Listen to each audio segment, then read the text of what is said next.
por los cuales el presidente le autorizó estar con más soldados en la calle y están pidiendo ya más acciones. Hoy, por ejemplo, estaban en la Asamblea Legislativa discutiendo una ley para no procesar o por lo menos tratar igual que un policía si en algún caso algún delincuente, alguien resultaba muerto, como pasó el de San Vicente, y no llevarse al soldado a la Bartolina, es decir, darle un tratamiento igual que a cualquier miembro de la seguridad pública.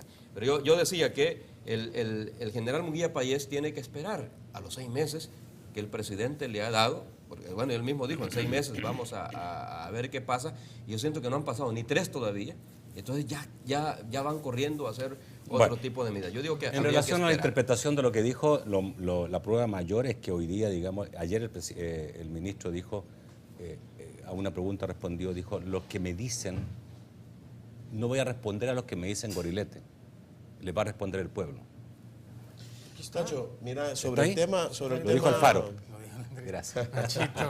Nachito. Lo que pasa es que leo muchas cosas juntas. Sí, está bien. Mira, Nacho, yo creo Disculpa. que al final de cuentas, si el ministro dijo estado de excepción, estado de sitio, medidas especiales, el gran mensaje de fondo es lo que en otros momentos hemos hablado aquí.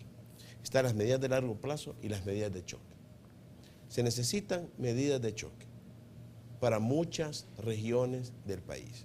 Y voy a utilizar otros conceptos de los que hemos hablado aquí, sobre consultas populares, o sobre preguntarle a víctimas de la guerra, en un caso decía Carlos Dada. Bueno, ¿por qué no le preguntamos a las víctimas, a esos huérfanos de padres asesinados, a esas madres de hijas violadas, a esos comerciantes que han quebrado por las extorsiones? ¿Por qué no le preguntamos a los que asaltan todos los días en los buses? ¿Por qué no le preguntamos a la gente que vive en esa zona asediada y controlada por las pandillas si están de acuerdo o no con la medida de exención, con la medida especial que se pueda tomar? Porque es cierto, hay que hablar del tema de los derechos humanos, pero el Procurador de los Derechos Humanos hoy se vio amenazado y fue a denunciar a la Fiscalía y a pedir un refuerzo de seguridad para su persona, para su investidura. Pero la gente que asaltan todos los días en los buses, ¿a quién van a acudir? La gente que están renteando todos los días, desde los vendedores de periódicos, vendedores de tortillas. Mira, los empresarios en Oriente están quebrando docenas de empresarios pequeños y medianos. Y no estamos hablando de los grandes empresarios, porque Francisco Valencia va a salir con ese discurso. Pequeños empresarios, distribuidores, comerciantes en pequeño, gente del centro. Preguntémosle a ellos. Preguntémosle a ellos qué quieren. 10 años, quieren en el centro una... redoblar la seguridad militar. Gabriel. Pregúntenle a ellos, porque aquí vamos a hablar de nuevo que sí, que si el tratado, que si el tema de los derechos humanos, que tengamos cuidado, que los militares, goriletes, etcétera, etcétera.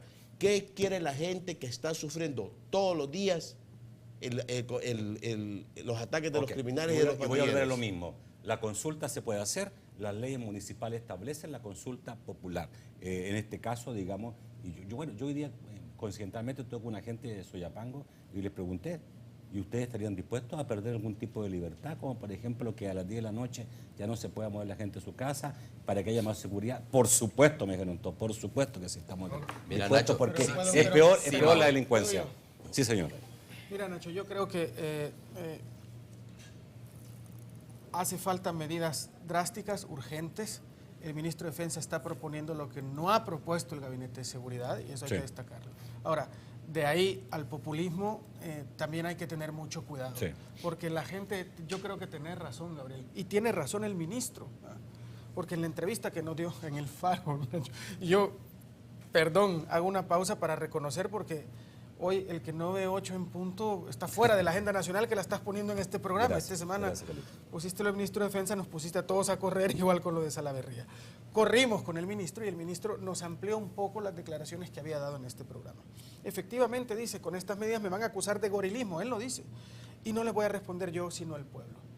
Yo no te lo puedo asegurar, pero creo que es probable que si hoy pasaras un sondeo de opinión o una encuesta, existen probabilidades de que la gente te diga que deberían instaurar la pena de muerte, porque así está desesperada la ciudadanía ante la falta de soluciones efectivas. Eso no quiere decir que eso es lo que hay que hacer, ¿verdad? Hay que contemplar todo el contexto, hay que contemplar un sistema de justicia que no funciona, que ya independientemente de las consideraciones éticas, eso ya lo haría inviable. Vaya, en la mente de la ciudadanía que está asediada por el crimen, eso no está, ¿verdad? Entonces hay que tener cuidado con el populismo, porque ahorita preguntarle a la ciudadanía cualquier medida que tenga que ver con seguridad va a dar una Carlito, respuesta. Perdóname, Carlos. Déjeme terminar. Pero perdóname, es que no te puedo decir lo que que pasa es espérame un segundo. resolver a la gente el problema inmediato de seguridad es populista. A ver, espérate un segundo. No, Yo no estoy no, diciendo no, eso. espérate. Hablando de que Anda a medidas preguntarle a la populistas gente. son medidas de choque. Perdóname, yo no he entrado en eso, Carlos. solo estoy diciendo hay que tener cuidado con andar a preguntarle a la gente. No, y no dijiste porque Carlos. las víctimas había que preguntarle a las víctimas y no el tema de la guerra.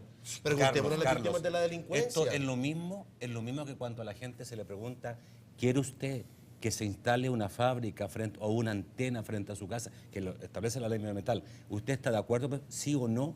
Ya, es lo mismo, porque en ese caso afecta a la gente. Otra cosa es el deseo de una pena de muerte, no, eso es una cosa que no debe preguntarse, eso cabe a otros estadios. Pero si llegara a ser, por ejemplo, en un municipio como Mexicano o como Soyapán, lo que sea más peligroso, donde la gente sufra más, y a la gente se le pregunta, ¿usted estaría dispuesto a que a partir de determinada hora se establezca una especie de toque? Con muy claramente todo, la gente sí dice sí, está bien porque son ellos los afectados. Ellos son los que dicen si tiene ganancia, si es bueno o malo eso. Eso me parece correcto, eso no es populismo. Yo estaba advirtiendo contra el populismo y si querés No, pero sigo es otra cosa. desarrollándolo. Sí. No, porque a mí me parece que ese argumento es populista, a mí me parece. Ya.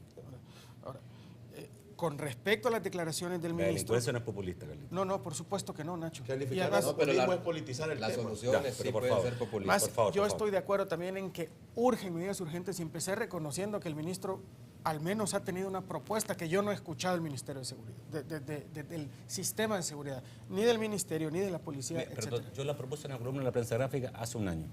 Lo mismo. Ok. El ministro va más allá en la entrevista que nos da. Y claro, lo que está proponiendo el ministro no es solo decretar un estado de excepción temporal, no. Lo que está pidiendo el ministro es cambiar totalmente la visión de abordaje al problema de la violencia y la delincuencia. ¿Cómo? Dice claramente, esto ya no es un problema de seguridad pública, esto es un problema de seguridad nacional. Claro. Fíjate Correcto. lo que estoy diciendo. Correcto, Ojo, correcto. A ver, Dale, puede sí. ser correcto, Sí. ojo, pero esto amerita una discusión muy profunda. ¿Por qué? Claro. Porque institucionalmente te cambia todo. Porque mientras sea un problema de seguridad pública, es responsabilidad de los administradores del Estado, del Ejecutivo. Cuando es un problema de seguridad nacional, el gran protagonista es efectivamente el Ejército, ¿verdad? Que eso es verdad. Entonces, No necesariamente. No es así. No es sentido. O sea, ¿sabes? Pero- yo sí pero- creo que hay que tener sí. cuidado con muchas soluciones. Hoy supuesto. precisamente estaba hablando un amigo y me decía, ¿sabe por qué en algunos pueblos de Chalatenango no hay mareros, no hay delincuentes, no hay nada? Porque cuando la gente se da cuenta que son, ya desaparecen. ¿cómo que desaparece? ¿Cómo desaparecen? Los matan.